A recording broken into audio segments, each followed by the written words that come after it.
Way back in the 1760s, money was kind of tight. Well, for the British anyway.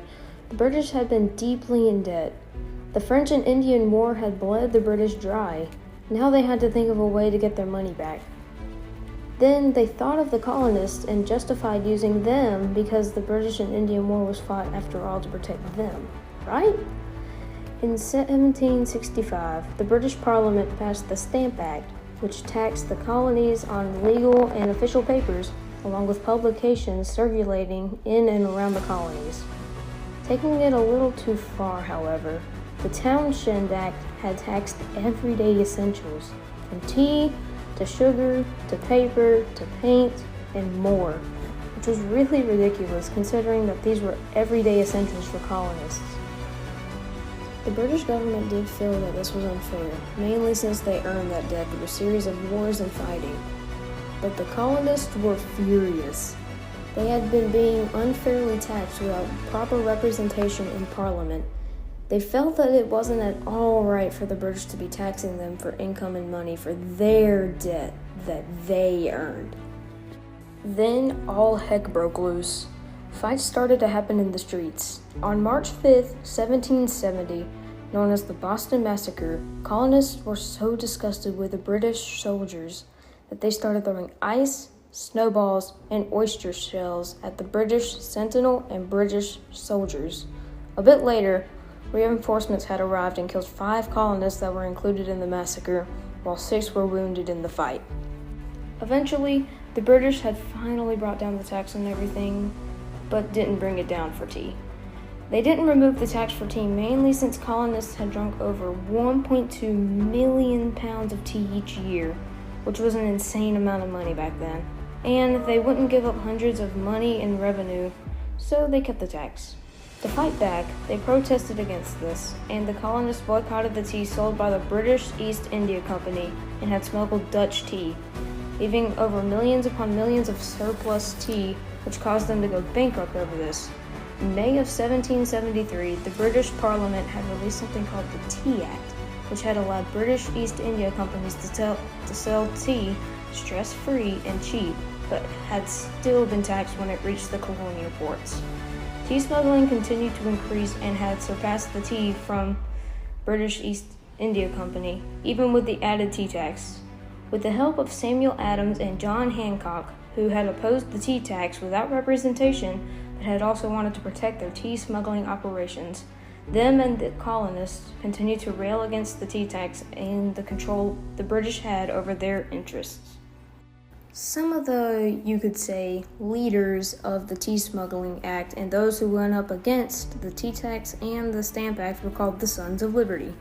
This included people like Benedict Arnold, Paul Revere, and Patrick Henry, as well as Adams and Hancock. The Sons of Liberty had held meetings, which were led by Samuel Adams. They held rallies that protested the arrival of British ship known as Dartmouth. Dartmouth was owned by the British East India Company and shipped tea boxes, crates, and bags of tea that were all shipped from China. It was joined by its sisters, known as Beaver and Eleanor. That same morning, the colonists had crowded the wharf and the streets around it.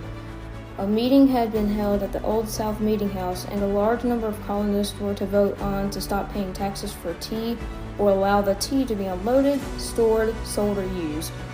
Governor Thomas Hutchinson had refused to elaborate with the colonists and didn't allow the ships to be sent back to Britain, and had ordered the tea tariff to be paid and allow the tea to be unloaded.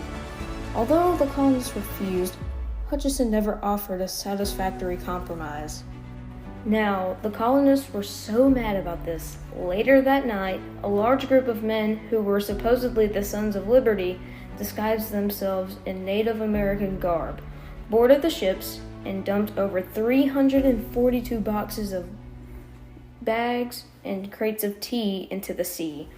One participant, and I quote, "We then were ordered by our commander to open the hatches and take out all the chests of tea and throw them overboard, and we immediately proceeded to execute his orders, first cutting and splitting the chest with our tomahawks so as thoroughly to expose them to the effects of the water." Unquote.